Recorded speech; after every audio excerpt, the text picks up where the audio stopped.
This is James. James is a retired police officer with just a tad too much time on his hands. With both of his children out of the house, James likes to get into hobbies that make his beautiful wife, Christine, ticked off, since they are usually very expensive. That is until the day James was introduced to sourdough. He then decided to become fixated on finding the best ways to make an at-home loaf. Then one day, James's perfect, amazing, wonderful daughter came to him and asked if he would be the star for her marketing project. James could obviously never say no to his favorite child, and that is the day Sourdough was born. During this process, James has expressed that sourdough has become an outlet for his to relax and get his mind off things, and hopes it can do the same for others in a similar position. So please, sit back, grab a snack, and watch James teach you very detailed step-by-step how to make your very own sourdough.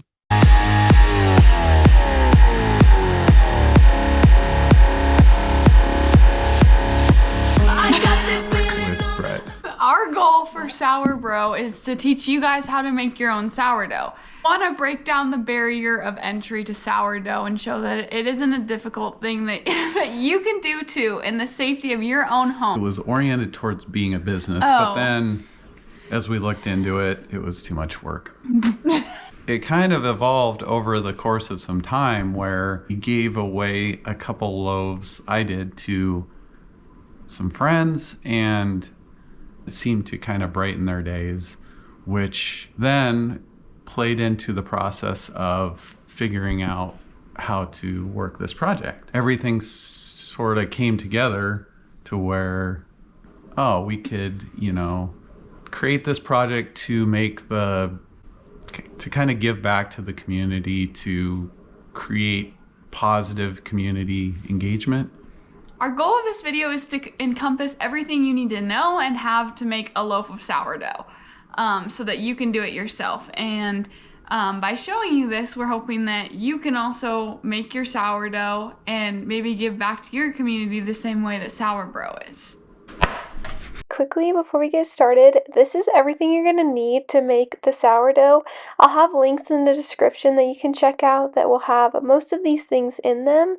And then also, here's the recipe that we're going to be following. Again, you can screenshot it. Just see what you're getting yourself into before we get started. We recommend getting started from someone else. It's a lot easier.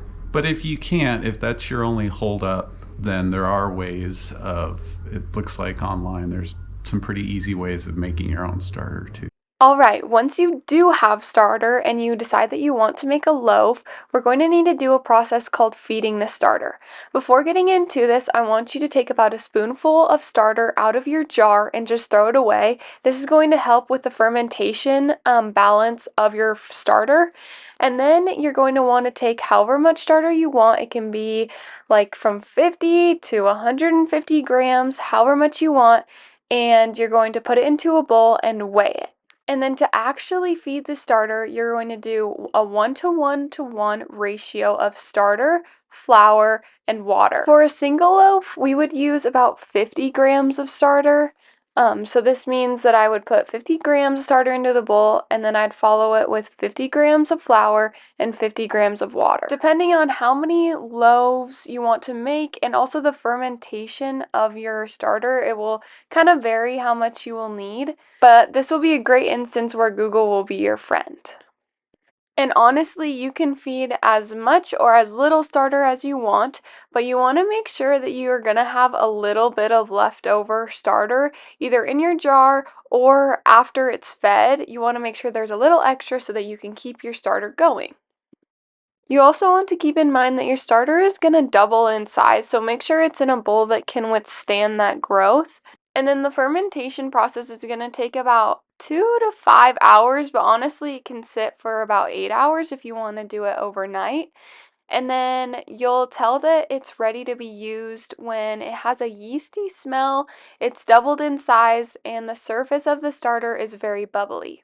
Every time you make a new batch of loaves, you're going to need to feed your starter, and even if you're not making a loaf for about 2 to 3 weeks, you're going to want to make sure you still feed that starter to keep it alive. Otherwise, that's about it. All right, now that our starter is fed and now looking bubbly, we'll show you what that looks like. But our first step is to add the starter to the bowl, and we're gonna weigh this out in grams. Yep, to get started, we're going to weigh out 150 grams of that fed starter into our bowl, and then 500 grams of bread flour. You can use all-purpose flour. It's kind of the same. Bread flour just expands more. And then 9 grams of salt. And then we're going to do the 285 grams of warm water into the bowl. Alrighty, now it's time to mix everything together. So in this video, he is using a bread whisk. You can use one or a spoon. Really, anything works. Bread whisk is just the most efficient. And then we're going to use that whisk until all of the flour is combined. Once it's all combined, we're going to go in with our hands. And we're just going to knead that until it gets to a super tacky texture. You'll kind of see as it progresses. Alright, when it starts to look something like this, it's a good indicator you're probably close to being done. It should just look like a rough ball that is able to sit by itself. Okay, then we cover that and leave it for a half hour. All right, now we're going to be, it's been a half hour, we're going to make our rough ball into a smooth ball. So in order to make that rough ball into a smooth ball, we're going to take it out of the bowl, and to do this he's using just a plastic scraper. And then once that is out, he is going to take some rice flour. You don't have to use rice flour, you could also use regular flour, but it is nice because it's a little less sticky, so you have to use less of it. And then he's going to take that metal scraper and he's just going to put some rice flour on that, and then also you'll see he puts it on the palm of his hand and the tips of his fingers. He then takes the palm of his hand and pushes the dough ball out while holding it with his other hand by anchoring it. And then he's just gonna use that metal scraper and roll it back. He's gonna do this for about 10 minutes. The dough should be very airy by the point that you're done. You'll see the kind of the texture we're looking for. But yeah, shoot for about 7 to 10 minutes of this.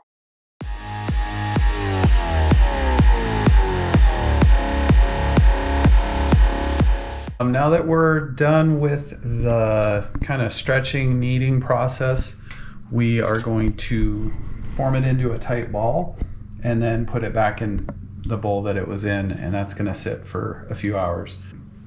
We're dusting the bowl with rice flour, which I've already done, and then forming this into a tight ball, and kind of do that by using the scraper. Yep, so just like he was saying, now that the kneading process is over, it's time to make our rough ball into the smooth ball. We want to make sure that this is a super smooth surface because it's kind of the last process before you score, proof, and bake your dough. And so if there's any cracks, they'll show when you bake it. So to get that smooth surface, we're going to use the surface tension of the counter, and we're going to rotate the dough ball clockwise while also using that scraper and pushing the sides under. Okay, that looks great. So now we're just going to put that smooth ball back into the same bowl it was in before, and that bowl should be floured. And then you're just going to cover it with plastic wrap and leave it for 6 to 8 hours. Okay, we had our dough sit for about 8 hours, and as you can see, it's about doubled in size. So now we want to get that dough ball out of the bowl, and by doing that, we're going to try and loosen it from the sides of the bowl. We want to be careful in this step not to pop any of those air bubbles because that's what's going to make it super fluffy once we bake it. So as you can see here, he's just continuing to go around until the dough feels super loose against the bowl, and then he's just going to try and pick it up and set it onto the counter.